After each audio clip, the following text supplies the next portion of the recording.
No aniversário, meu marido foi grosso na festa comigo por causa da amante. Ele ficou sem resposta quando cobrei. A sala de jantar, antes repleta de risos e brilhos das taças de cristal, agora ecoava apenas o som seco dos talheres contra a porcelana. Os convidados, percebendo a tensão, haviam se dispersado em grupos murmurantes, enquanto eu permanecia sentada, as mãos geladas sobre o guardanapo de linho. Meu marido, Carlos, estava do outro lado da mesa, o rosto vermelho não pelo vinho, mas pela raiva contida. Ele evitou meu olhar, como se a simples proximidade dos meus olhos pudesse queimá-lo. Você não tem o direito de me humilhar na frente de todo mundo.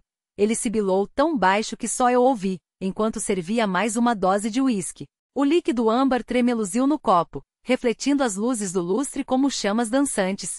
Humilhar? Repetia a voz firme, quase serena. Ou será que o problema é você ter sido exposto? Ele cerrou os dentes, os nós dos dedos brancos ao redor do copo. Não havia desmentido. Não havia sequer tentado. Porque ambos sabíamos que a verdade era um peso demais para ser carregado sozinho. A festa continuava, mas para nós, o tempo havia parado. Lembrei-me daquela tarde, 3 semanas antes, quando o cheiro de perfume estranho em sua camisa me fez revirar a gaveta da escrivaninha. Os recibos do hotel, as mensagens no celular esquecido no banheiro. Não posso esperar para te ver de novo. Desta vez, sem pressa. A assinatura era de uma mulher cujo nome eu nunca ouvirá, mas cujo número estava salvo com um coração.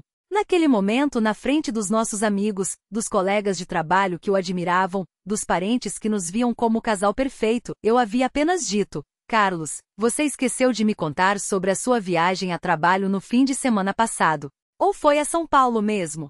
Sua expressão se desfez como cera ao fogo. A amante, uma subordinada da empresa, estava ali, a 2 passos de nós, segurando uma taça com mãos trêmulas. Ele não precisou responder. Seu silêncio foi a confissão. Agora, na quietude forçada da madrugada, depois que o último convidado se foi, eu me levantei e tirei os brincos de diamante, presente de nosso 5º aniversário. Deixei-os sobre a mesa, ao lado do bolo meio comido, as velas ainda gotejando cera fria. Vou para o quarto de hóspedes, anunciei, sem olhá-lo. Amanhã, você sai de casa. Ele não se moveu, não implorou, não gritou.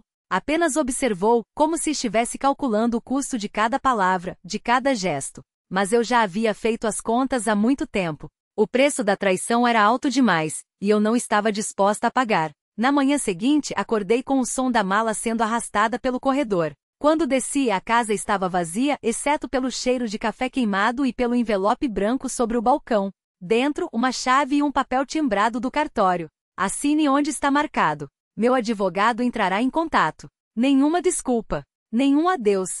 Fechei os olhos e respirei fundo.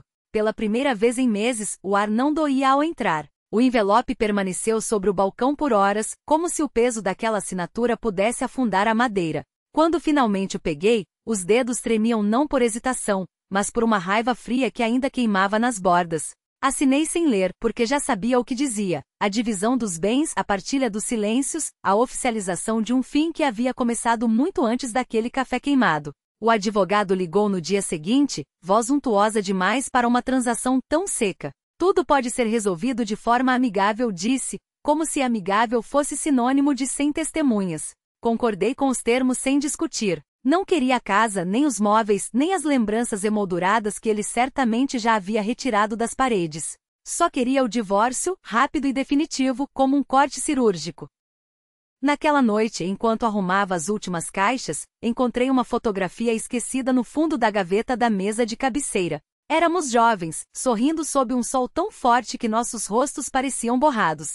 Ele segura uma garrafa de vinho barato, eu rio com a cabeça jogada para trás, como se o mundo fosse apenas aquele instante. Queimei a foto no lava-louças, observando as chamas lambendo os cantos até restar apenas cinza e o cheiro acre do papel queimado. No dia da assinatura final, usei um vestido preto que não era de luto, mas de guerra. O cartório cheirava a tinta e poeira, e o funcionário mal levantou os olhos quando empurrei os papéis assinados sobre o balcão. Pronto, disse, e a palavra soou como um fecho de porta. Ele não estava lá. Mandara o advogado em seu lugar, um homem de ternos caros e sorrisos calculados.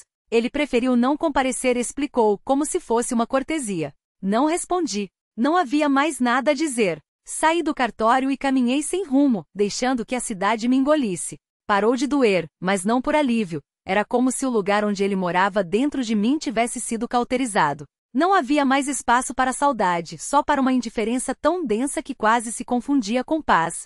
Naquela noite sonhei com o mar. Não o mar calmo dos cartões postais, mas um oceano negro e espumante que batia contra a rocha sem nunca se cansar. Acordei com um gosto de sal na boca e a certeza de que, pela primeira vez em anos, não precisaria mais fingir que estava tudo bem. A manhã seguinte chegou com uma luz opaca, como se o sol hesitasse em se revelar. Levantei-me sem pressa, os lençóis ainda marcados pelo suor frio do sonho. O apartamento estava silencioso demais, um vazio que antes seria preenchido pelo barulho da cafeteira, pelos passos dele no corredor, pela voz rouca pedindo que eu não esquecesse as chaves. Agora só ecoava o som do meu próprio respirar. Vesti uma camisa qualquer, sem me importar com as rugas, e saí. A rua estava úmida da chuva da noite anterior, e o cheiro de terra molhada subia do asfalto. Caminhei até o café da esquina, onde a dona, uma mulher de mãos grossas e olhar atento, serviu-me um expresso sem que eu precisasse pedir. Hoje não? Perguntou, indicando com os olhos a segunda xícara que costumava ficar sobre o balcão. Balancei a cabeça. Ela não insistiu. Sentada à mesa de sempre, observei os outros clientes, um casal de idosos dividindo um pão, um homem de terno falando ao telefone com voz áspera, uma estudante com os fones de ouvido tão altos que não percebeu quando o café transbordou. Ninguém ali sabia que eu havia deixado de ser esposa na véspera. Ninguém sabia, e a ninguém importava. Era estranho como o mundo continuava girando, indiferente às fraturas que se abriam sob seus pés. Paguei a conta e segui até o parque. As árvores estavam pesadas de água, e as folhas caídas formavam um tapete escorregadio no chão. Sentei-me num banco de madeira, próximo ao lago onde, anos antes, ele me prometera que nunca nos tornaríamos um daqueles casais que se odiavam em silêncio. A água estava parada, coberta por uma fina camada de névoa. Uma garça pousou na margem oposta, imóvel como uma estátua. Tirei o anel da aliança e o segurei na palma da mão. O ouro estava desgastado no lugar onde esfregava na mesa enquanto eu escrevia, na torneira enquanto lavava a louça, na maçaneta da porta dos fundos. Por um instante pensei em jogá-lo no lago, deixar que afundasse entre os juncos e a lama. Mas em vez disso guardei-o no bolso. Não por nostalgia, mas porque ainda não havia decidido o que fazer com ele. Talvez o vendesse. Talvez o derretesse e transformasse em outra coisa. Quando voltei para casa, encontrei um envelope branco debaixo da porta. Não havia remetente, só meu nome escrito à caneta, com uma caligrafia que não reconheci de imediato. Dentro, uma chave e um bilhete, à casa da praia. Se quiser, não há pressa. Fiquei olhando para aquele objeto pequeno e frio por muito tempo. A casa da praia era dele, ou melhor, era nossa, até que deixasse de sê-lo. Não ia há 2 anos. Última vez discutimos por causa de uma janela quebrada que nenhum dos dois se dispôs a consertar. Para que serviria? Ele perguntara com aquele tom de desdém que usava quando estava cansado de mim. Ninguém mais vem aqui. Agora a chave pesava na minha mão. Não era um pedido de perdão. Não era uma reconciliação. Era talvez a única coisa que ele ainda podia me oferecer, um lugar onde não precisaria ouvir ecos de nós dois. Naquela noite, enquanto arrumava uma mala com roupas aleatórias, percebi que não sentia raiva, nem tristeza. Só uma curiosidade surda, como se estivesse prestes a embarcar numa viagem para um país que já conhecera, mas do qual só guardava memórias desbotadas. O trem partia ao amanhecer. Comprei a passagem no último minuto, sem me preocupar com horários ou conexões. Enquanto aguardava na plataforma, observei os trilhos desaparecendo no horizonte, como se levassem a algum lugar onde o passado não tivesse tanto peso. Não sabia o que encontraria quando chegasse. Talvez a casa estivesse abandonada, as paredes cobertas de mofo, os móveis encomendados pelo cupim. Talvez estivesse intacta, congelada no tempo, como o museu de uma vida que já não me pertencia. Mas pela primeira vez em muito tempo, isso não me assustava. O apito soou. Subi ao vagão e escolhi um assento junto à janela. Enquanto o trem se afastava da estação, fechei os olhos e deixei que o balançar dos trilhos me embalasse. Não era um recomeço. Não era um fim.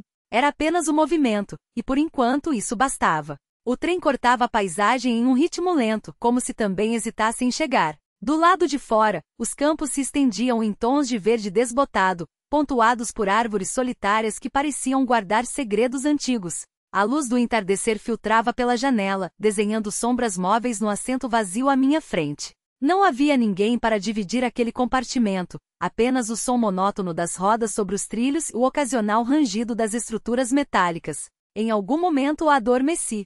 Sonhei com portas que não se abriam, com corredores que se alongavam a cada passo, com vozes que sussurravam meu nome em um idioma que eu já não reconhecia. Quando acordei, a noite havia caído por completo, e o reflexo da lua nas janelas transformava os outros passageiros em silhuetas indistintas. Ninguém falava. Todos pareciam carregar algo que não podia ser dito em voz alta. O condutor passou pelo corredor, verificando bilhetes com uma lanterna de luz amarelada. Ao se aproximar, seus olhos se detiveram nos meus por um instante a mais que o necessário, como se reconhecesse algo que eu mesma havia esquecido. Ele não disse nada, apenas assentiu antes de seguir adiante, deixando para trás um rastro de cheiro de café velho e papel envelhecido. Voltei a fechar os olhos, mas desta vez não dormi. Fiquei ouvindo o silvo do vento contra as paredes do vagão, imaginando como seria encontrar a casa depois de tanto tempo. Será que as chaves ainda estariam no mesmo lugar? Será que a velha figueira no quintal teria resistido às tempestades? E as cartas que deixei escondidas no fundo da gaveta do escritório, será que alguém as teria lido? O trem reduziu a velocidade, e o apito ecoou 1, 2 vezes como um aviso. Através da janela, avistei as primeiras luzes de um povoado, tão tênues que mal conseguiam furar a escuridão. Não era a minha estação, mas algo me fez levantar do assento e me aproximar do vidro. Lá fora, uma mulher esperava na plataforma deserta, envolta em um xale escuro, os cabelos soltos ao vento. Ela não olhava para o trem, mas para o vazio além dos trilhos, como se aguardasse algo que nunca chegaria. O vagão sacudiu, e quando olhei novamente a plataforma já estava vazia. Não havia sinal de que alguém tivesse embarcado. Voltei ao meu lugar, inquieta, enquanto o trem retomava a velocidade. Talvez tivesse sido apenas um reflexo da luz, uma sombra da minha própria memória. Horas depois, quando o trem finalmente parou na estação pequena e mal iluminada, desci com a sensação de que o ar era mais denso ali, como se carregasse partículas de tudo que havia sido deixado para trás. A plataforma de madeira rangia sob meus passos. Não havia ninguém para me receber, nem mesmo um funcionário. Só o silêncio, quebrado pelo zumbido distante de um poste de luz piscando. A estrada que levava à casa era a mesma, mas mais estreita do que eu lembrava. As árvores ao longo do caminho pareciam ter se inclinado umas sobre as outras, formando um túnel que filtrava a luz da lua em padrões irregulares. Não precisei procurar pelo número na fachada. Reconheci a casa pelo cheiro antes mesmo de vê-la. Madeira úmida, terra revolvida, o doce aroma das flores noturnas que minha mãe costumava plantar. A porta da frente estava entreaberta. Empurrei-a com os dedos, e o rangido das dobradiças ecoou como um suspiro. O interior estava escuro, mas não abandonado. Não havia poeira acumulada nos móveis, nem teias de aranha nos cantos. As cortinas, embora desbotadas, estavam penduradas com cuidado. Alguém havia mantido o lugar vivo na minha ausência. No centro da sala, sobre a mesa de jantar, havia um prato com uma fatia de pão e um copo de água. Ao lado, uma vela apagada, o pavio ainda intacto. Toquei a superfície do pão, estava fresco. Subi as escadas devagar, cada degrau gemendo sob meu peso. O corredor do andar de cima estava vazio, mas a porta do meu antigo quarto estava fechada. Girei a maçaneta e a porta cedeu sem resistência. Dentro, tudo estava exatamente como eu havia deixado. A cama feita, as cortinas semi-abertas, os livros na estante em ordem alfabética. Sobre a escrivaninha, uma folha de papel em branco e uma caneta. E pendurado no espelho do armário, um vestido que eu não via há anos, aquele mesmo que usei na última vez em que estive ali. Alguém havia deixado tudo pronto para que eu voltasse. Ou talvez nada disso tivesse mudado, e eu é que havia demorado demais para perceber. O vestido e a espera. O vestido no espelho era de um azul desbotado, quase cinza, com rendas nas mangas que eu mesma havia costurado quando tinha 16 anos. Toquei o tecido com os dedos, e uma nuvem de pó subiu no ar, dançando na luz fraca que entrava pela janela. Não havia cheiro de mofo, apenas um leve aroma de lavanda, como se alguém o tivesse tirado do armário recentemente. Sentei-me na beira da cama, e a mola rangeu baixo, como um suspiro. Os livros na estante ainda estavam ali, as crônicas de Gelo e Fogo, o Morro dos Ventos Uivantes e, entre eles, um caderno de capa preta que eu usava para escrever poemas ruins. Abri-o ao acaso e li. Asterisco, a casa espera. As paredes respiram. Eu sou a sombra que nunca saiu. Asterisco. Não me lembrava de ter escrito aquilo. Levantei-me e fui até a escrivaninha. A folha em branco e a caneta pareciam um convite. Peguei a caneta, era pesada de metal com minhas iniciais gravadas, andei até o espelho. Com um gesto lento escrevi no vapor que embaçava o vidro. Por que agora? As letras desapareceram quase imediatamente, engolidas pelo frio da superfície. Mas por um segundo, juraria ter visto uma resposta se formar antes de sumir, porque você finalmente olhou. Um barulho no corredor me fez virar bruscamente. A porta que eu deixara aberta agora estava entreaberta, como se alguém a tivesse empurrado devagar. Não havia ninguém. Só o silêncio, espesso como mel. Desci as escadas de novo, desta vez mais rápido, os degraus gemendo como queixumes. Na cozinha a fatia de pão ainda estava sobre a mesa, intocada. Mas agora havia algo a mais, uma xícara de chá fumegante, com um saquinho de camomila pendurado na borda. O cheiro subia no ar, doce e quente. Você sempre gostou de camomila antes de dormir. A voz não veio de lugar nenhum, e ao mesmo tempo veio de todos. Era uma voz que eu conhecia, mas não conseguia identificar, como um eco de um sonho antigo. Não havia ninguém na cozinha. Só eu, a xícara, e a vela apagada. Quem está aqui? Perguntei, e minha própria voz soou estranha, como se tivesse sido dita por outra pessoa. Nenhuma resposta. Só o som do chá esfriando. Voltei para o quarto e fechei a porta com força. O vestido ainda pendia no espelho. Desta vez, notei algo que não tinha visto antes. No bolso havia um envelope amarelecido. Tirei-o com cuidado. Dentro, uma fotografia e uma carta. A foto era minha, tirada no Jardim dos Fundos, aos 17 anos. Eu sorria com o mesmo vestido, e ao meu lado estava uma mulher que eu não reconhecia de imediato. Ela tinha meus olhos, meu nariz, mas era mais velha, talvez a versão que eu seria daqui a 20 anos. No verso estava escrito, não se esqueça de mim. A carta dizia, asterisco querida, se você está lendo isso é porque finalmente voltou. Não foi fácil mantê-la longe por tanto tempo, mas você precisava viver. Precisava esquecer, pelo menos por um pouco, que esta casa não é só madeira e tijolo. Ela é feita de tempo. E o tempo, minha filha, é uma coisa viva. Eu sou você. Ou melhor, sou o que você será se escolher ficar. Mas você não pode ficar. Não ainda. Há coisas que precisa terminar lá fora, coisas que eu não pude. O vestido é seu. Sempre foi. Mas não o vista hoje. Guarde-o para quando for a hora. A porta dos fundos está destrancada. Vá. Asterisco. Não havia assinatura. Mãos trêmulas guardaram a foto e a carta no envelope. Então, como se puxada por um fio invisível, fui até a janela. Lá fora, o jardim estava coberto por uma névoa prateada, embora fosse pleno dia. E no meio das roseiras secas, havia uma figura parada, de costas para mim. Usava um vestido igual ao meu. Abrir a janela foi como quebrar um selo. O ar frio entrou, trazendo o cheiro de terra úmida e algo mais, um perfume antigo de baú fechado. A figura não se virou, mas ergueu uma mão e apontou para a porta dos fundos. Não pensei. Desci as escadas, passei pela cozinha, a xícara de chá agora estava vazia, como se alguém a tivesse bebido, e empurrei a porta que dava para o jardim. Ela rangeu, mas cedeu. Do lado de fora a névoa se dissipou como fumaça.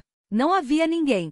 Só as roseiras, os caminhos de pedra cobertos de musgo, e no centro do jardim, um poço seco que eu não me lembrava de existir. Aproximei-me. Dentro, em vez de água, havia espelhos quebrados, refletindo fragmentos de céus diferentes, um azul claro de manhã, um roxo de entardecer, um negro estrelado. E no meio deles, um reflexo que não era meu, a mulher da fotografia sorrindo. Você demorou, disse ela, e desta vez a voz veio do poço, ecoando como se viesse de muito longe. Mas ainda está em tempo. Tempo para quê? Para escolher. Ficar é fácil. Sair é que exige coragem. Senti um peso no bolso. Era a chave da casa que eu guardava desde que saíra anos antes. Não me lembrava de tê-la posto ali. Se eu ficar, comecei, mas ela interrompeu. Se ficar, será como eu. Uma sombra que espera. Uma voz que ninguém ouve. Você terá esta casa, estes objetos, estas memórias, mas não terá nada novo. Nada que não seja eco. E se eu for? Ela sorriu, e pela primeira vez notei que seus lábios não se moviam direito, como se estivessem presos por fios invisíveis. Aí você viverá. E isso, minha querida, é a coisa mais terrível e maravilhosa que pode acontecer a alguém. Olhei para trás. A casa parecia maior do que eu lembrava, as janelas escuras como olhos fechados. No peitoril do meu quarto, o vestido balançava levemente, como se alguém o tivesse tocado. E se eu não quiser escolher agora? Não pode. A voz dela ficou mais urgente. A casa já escolheu por você. Ou você vai, ou ela o fará. Um vento súbito sacudiu as roseiras. As pétalas caíram como lágrimas secas. No poço, os espelhos começaram a girar, formando um redemoinho de luzes e sombras. E no centro, vi-me de novo, mas desta vez não estava sozinha. Havia uma criança de mão dada comigo, uma casa diferente ao fundo, um futuro que não era este. Corra, sussurrou a voz, antes que seja tarde. Não olhei para trás. Atravessei o jardim, pulei o muro baixo que separava a propriedade da estrada, e só parei quando cheguei à paragem de autocarro, ofegante. O motorista, um homem de bigode grisalho, olhou para mim com curiosidade. Você parece que viu um fantasma, moça. Talvez tenha visto, respondi, sentando-me no banco traseiro. Quando o autocarro arrancou, olhei pela janela. A casa ainda estava lá quieta, como sempre esteve. Mas no jardim, onde o poço deveria estar, só havia grama. E no meu antigo quarto, a luz acendeu-se por um instante, como se alguém tivesse entrado para apagar a vela. Guardei a chave no bolso e fechei os olhos. Não chorei. Só respirei fundo, sentindo o cheiro de gasolina e terra molhada, o peso do envelope no bolso, e a certeza de que desta vez, não voltaria. Pelo menos, não tão cedo.